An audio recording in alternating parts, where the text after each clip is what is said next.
Hi పిల్లలు, మీ అందరికీ కూడా శుభాకాంక్షలు. ఈరోజు మనం ఒక మంచి కథని విందాం. చదువుకునే పిల్లలందరికీ కూడా వినయము, విధేయత, పెద్దలు చెప్పిన మాట వినడం, గౌరవించడం పెద్దల్ని, ఇలాంటివన్నీ నిజమైన ఆభరణాలు. అంతే తప్ప మనకెంత బంగారం ఉంది, ఎన్ని నగలు వేసుకున్నాం, చేతికి ఉంగరం పెట్టుకున్నామా లేదా, అవతల వాళ్ళలాగా మెడలో గొలుసు వేసుకున్నామా లేదా, ఇవన్నీ నిజమైన ఆభరణాలు కాదు. మరి ఏది నిజమైన ఆభరణమో ఈవేళ ఈ కథ ద్వారా తెలుసుకుందాం. కథ పేరు నిజమైన ఆభరణం. ఈ కథ రచయిత కొత్తపల్లి ఉదయబాబు. మీకు వినిపిస్తున్నది కూడా ఉదయబాబు మాస్టారే. విందాం మరి. నిజమైన ఆభరణం కథ. అవంతిపురాన్ని రణధీరుడు అనే ఒక రాజు పాలించేవాడు.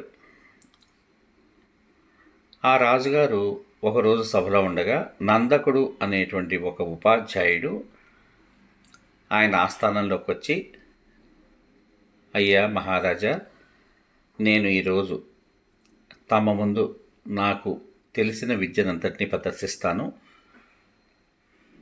మీకు కనుక నచ్చితే మీ దేశంలో నేను ఒక గురుకుల పాఠశాలను ఏర్పాటు చేసుకుంటాను, అందుకు మీరు అనుమతించండి అని చెప్పాడు. దానికి రణధీరుడు చాలా సంతోషించి సరే అన్నాడు. నందకుడు ఆ రాజుగారి ముందు తన యొక్క విద్యనంతటినీ కూడా చక్కగా ప్రదర్శించాడు. రణధీరుడికి నందకుని యొక్క విద్యా విధానం చాలా నచ్చింది. మీరు కోరుకున్నట్టే చక్కగా మంచి గురుకుల పాఠశాల ఏర్పాటు చేసుకుని మా దేశంలో పిల్లలందరినీ మీ అంత ఉన్నతులుగా తీర్చిదిద్దండి అని రణధీరుడు నందకుడికి ఒక మంచి స్థలం ఇచ్చాడు. ఆ స్థలంలో ఒక మంచి గురుకుల పాఠశాలను ఏర్పాటు చేసుకుని నందకుడు చాలా బాగా బోధిస్తాడు అనే ఒక మంచి పేరు తెచ్చుకున్నాడు. ఎంతో దూరం నుంచి తమ తమ పిల్లల్ని తీసుకొచ్చి ఆ గురుకుల పాఠశాలలో చేర్పించేవారు తల్లిదండ్రులు. అలా చేరిన వాళ్ళల్లో ఒకే పద్ధతిలో, అంటే ఒకే విధమైనటువంటి మార్కులు తెచ్చుకుని విద్యను అభ్యసించి గురువుగారు పెట్టిన ప్రతి పరీక్షలోనూ కూడా 3 విద్యార్థులు ప్రథములుగా వచ్చారు. ఏ రకంగానూ మార్కుల్లో వాళ్ళ తెలివితేటల్లో కానీ అస్సలు తేడా లేదు. అది చూసి గురువుగారు నందకుడు చాలా ఆశ్చర్యపోయాడు. కొంచెం కూడా తేడా లేకుండా వాళ్ళు చూపిస్తున్న ప్రతిభా పాఠవాలకి అబ్బురపడ్డాడు. కానీ వారి వారి మనస్తత్వాల్లో మాత్రం కొంచెం తేడాగా ఉన్నారు వీళ్ళు అని గమనించాడు. అందుకనే వాళ్ళని పిలిచి ఇలా అన్నాడు, శిష్యులారా, గురువుకి శిష్యులందరిపైన ఒకే విధమైన అభిమానం, సమదృష్టి ఉంటుంది. మీరు ఒక 6 మాసాల పాటు విదేశాల్లో మీ ప్రతిభా పాఠవాలన్నింటినీ ప్రదర్శించి సరిగ్గా నేను చెప్పిన ఆ రోజు నాటికి ఇక్కడికి రండి.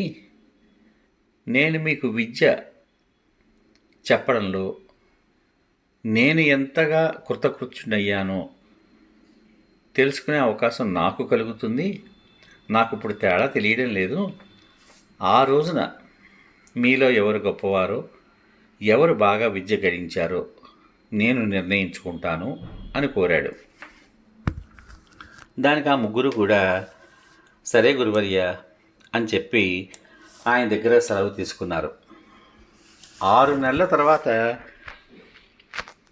తిరిగి 3 మిత్రులు గురువుగారు ఏ రోజైతే తనని వచ్చి కలవమని చెప్పారో ఆ రోజు గురువుగారి దర్శనం కోసం గురుకులానికి వచ్చారు. వాళ్లలో మొదటివాడి పేరు విక్రముడు. మెడలో తాడుతో కట్టిన ఒక వాడిపోయిన ఆకుతో చేతిలో ఒక ఉత్తరంతో నిరాడంబరంగా వచ్చాడు. తన అనంతరం వచ్చిన మిత్రులందరినీ కూడా ఆప్యాయంగా పలకరించాడు. రెండవ వాడు ప్రసేనుడు.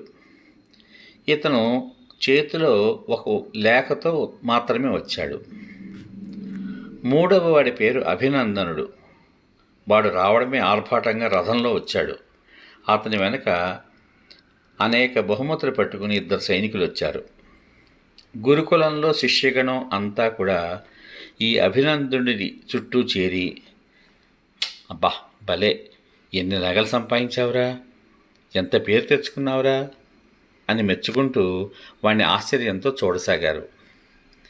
శిష్యులు ముగ్గురు అన్నట్లుగానే వచ్చారు అన్నట్టుగా తెలుసుకుని నందకుడు బయటికి వచ్చాడు. వాళ్ళు ముగ్గురు గురువుగారికి అభివాదం అంటే నమస్కారం చేసి, గురువర్య, విదేశాలలో నా ప్రతిభకి నేను పొందిన బహుమతులివి అని సగర్వంగా మిగిలిన ఇద్దరు మిత్రులకేసి చూశాడు గర్వంగా అభినందనుడు అనే మూడోవాడు.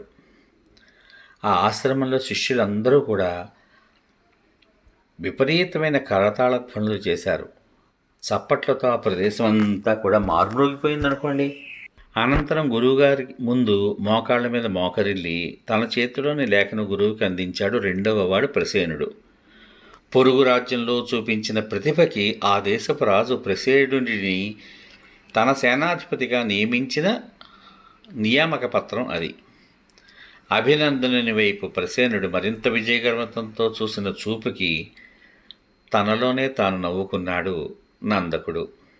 అంటే మూడవ వాడికేసి రెండవ వాడు మరింత విజయగర్వంతో నవ్వుకున్నాడు. తను ఏకంగా ఒక మంచి రాజ్యంలో ఉద్యోగం సంపాదించేశాను అనే గర్వంతో అన్నమాట. అనంతరం నందకుడికి సాష్టాంగ ప్రమాణం చేసి, సాష్టాంగ ప్రమాణం అంటే నేల మీద తల దగ్గర నుంచి పాదాల వరకు పడుకుని గురువుగారైన నందకుడికి తన చేతిలోని లేఖను గురువుకు అందించాడు విక్రముడు, అంటే మొదటివాడు. అది చదివిన నందకుడు విక్రముణ్ణి ఆప్యాయంగా కౌగిలించుకుని అందరి విద్యార్థుల్ని దగ్గరగా పిలిచి ఇలా అన్నారు, చూసారా విద్యార్థులారా, ఈ ముగ్గురు విద్యార్థులు నా వద్ద సమానంగా చదువు నేర్చుకున్న వాళ్లే. అయితే అభినందనుడు అనే మూడోవాడు విజయగర్వంతో తన సంపదని ప్రదర్శించాడు. మరి ప్రసేనుడు పొరుగు రాజ్యంలో సేనాధిపతిగా నాకు ఉద్యోగం వచ్చేసింది అని నియమింపబడిన లేఖను తీసుకొచ్చాడు. మరి విక్రముడు వినయంతో సాధించిన విజయం ఏమిటో మీకు తెలుసా? అతడు మగధ దేశపు రాజు మనసు గెలిచాడు.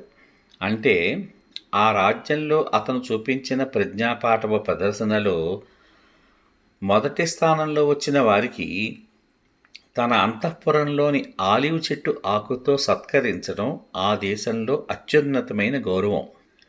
విక్రముడి వివాహానికి తరలి రమ్మని ఆ దేశపు రాజు నాకు పంపించిన లేఖ ఇది. ఈ ముగ్గురిలోనూ కూడా ఎంత ఎదిగినా ఒదిగి ఉండాలి అనే వినయంతో మొదటి స్థానంలో నిలబడినవాడు విక్రముడు.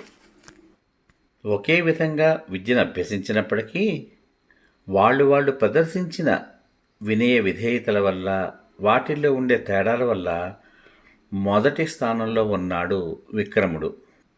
ఈ ముగ్గురిని కూడా మీరందరూ అభినందించండి మరి అని గురువుగారు తన మాటలతో విద్యార్థులందరినీ అభినందిస్తూ ఉంటే, గురువుగారు ముందు గర్వంతో ప్రవర్తించిన తమ ప్రవర్తనకి సిగ్గుపడ్డారు ప్రసేనుడు, అభినందనుడు. సమాప్తం. కాబట్టి మనిషి ఎంత ఎత్తు ఎదిగినా ఒదిగి ఉండడమే. వినయ విధేయతలతోటి పెద్దల్ని గౌరవిస్తూ, ముఖ్యంగా తనకు విద్య నేర్పినటువంటి గురువు పట్ల భక్తి భావాన్ని ప్రదర్శిస్తూ, తనను కన్న తల్లిదండ్రులకు కూడా పేరు తెచ్చేలా ప్రవర్తించడమే నిజమైన ఉత్తమ విద్యార్థి యొక్క లక్షణం. కథ బాగుంది కదా? ఈ కథ కనుక మీకు నచ్చినట్లయితే మీ స్నేహితులందరికీ వినిపించండి. మీ యొక్క చక్కని అభిప్రాయాన్ని వీడియో కింద పొందుపరచండి. మళ్ళీ మరొక మంచి కథతో మీ ముందుకు వస్తాను. శుభమస్తు.